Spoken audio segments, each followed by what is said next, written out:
என் உறவுகள் அனைவருக்கும் அஸ்ஸலாமு அலைக்கும் வரஹமத்துல்லாஹி வபரகாத்துஹு. இன்னைக்கு வீடியோவில் தயமம் என்றால் என்ன, தயமம் எப்போது செய்ய வேண்டும் என்பதை பற்றி பார்க்கலாம். அதுக்கு முன்னாடி இஸ்லாமிக் கிட்ஸ் சேனல் லைக் பண்ணுங்கள், ஷேர் பண்ணுங்கள், கமெண்ட் பண்ணுங்கள், சப்ஸ்கிரைப் பண்ணுங்கள், மறக்காமல் பெல் ஐக்கானை கிளிக் பண்ணுங்கள். அப்போ தான் நாங்கள் போடுற வீடியோ நோட்டிஃபிகேஷன் உங்களுக்கு வந்து சேரும். வாங்க வீடியோக்குள்ளே போகலாம். தொழுகை நேரம் வந்துவிட்டால், உது செய்வதற்கான தண்ணீர் கிடைக்காவிட்டால் அல்லது தண்ணீர் கிடைத்தும் அதை பயன்படுத்த முடியாத நிலை இருந்தால் அதை காரணம் காட்டி தொழாமல் இருக்க முடியாது. தயமம் என்பது தண்ணீர் பற்றாக்குறையால் உலர் கழுவுதல், அதாவது நோய், கடும் குளிர் இவைகளால் உது செய்ய முடியாவிட்டால் தயமம் செய்து கொள்ளலாம். இப்போ தயமம் செய்யும் முறையை பார்க்கலாம். 1. இரு உள்ளங்கைகளையும் தரையில் ஒரு முறை மட்டும் அடிக்க வேண்டும். இருமுறை தரையில் அடிக்க வேண்டும் என்று சில ஹதீஸ்கள் உள்ளன, ஆனால் அவை பலகீனமான ஹதீஸ்கள் ஆகும்.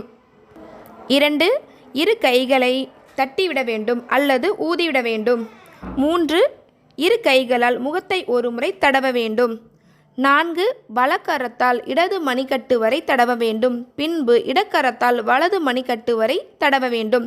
முழங்கை வரை தடவ வேண்டும் என எந்த சஹீஹான ஆதாரம் கிடையாது. ஆதாரம் நூல் புகாரி 347. தயமம் செய்ய ஏற்ற மண்களை பார்க்கலாம். ஆதாரம் அல் குர்ஆன் அத்தியாயம் 4 வசனம் 43. மண் என்பது அனைத்து வகையான மண்ணையும் குறிக்கும். களிமண், மணல், இறுகிய மண்ணாங்கட்டி மற்றும் மண் சுவர் போன்ற அனைத்துமே மண்ணில் அடங்கும். மண் இல்லாத சூழ்நிலை அல்லது மண் இருந்தும் அதை பயன்படுத்த முடியாத நிர்பந்த சூழ்நிலை இருந்தால் நாம் சுவற்றில் கூட தயமும் செய்து கொள்ளலாம். ஆதாரம் நூல் புகாரி 337. அது மட்டும் இல்லாமல் அல்லாஹ்வின் தூதர் ஸல்லல்லாஹு அலைஹி வஸல்லம் அவர்கள் தயமும் செய்து பிறருக்கும் எவ்வாறு செய்ய வேண்டும் என்று சொல்லிக் கொடுத்து உள்ளார்கள்.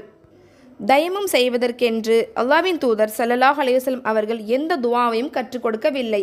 நாம் பொதுவாக ஆரம்பிக்கும் போது பிஸ்மில்லா கூறி தயமம் செய்தால் போதுமானது. எனவே தண்ணீர் இல்லை, நோய்வாய்ப்பட்டுள்ளோம், வேலை காரணம் என்று நாம் தொழுகையை விடாமல் சோம்பல் இல்லாமல் தொழுகையை தொழ வேண்டும். இன்ஷா அல்லாஹ் நமக்காக நேரம் ஒதுக்காமல் படைத்த இறைவனுக்காக நேரம் ஒதுக்கும். மேலும் நம்ம சேனலை தொடர்ந்து பாருங்கள், சப்போர்ட் பண்ணுங்கள். அஸ்ஸலாமு அலைக்கும் வரஹமத்துல்லாஹி வபரகாத்துஹு.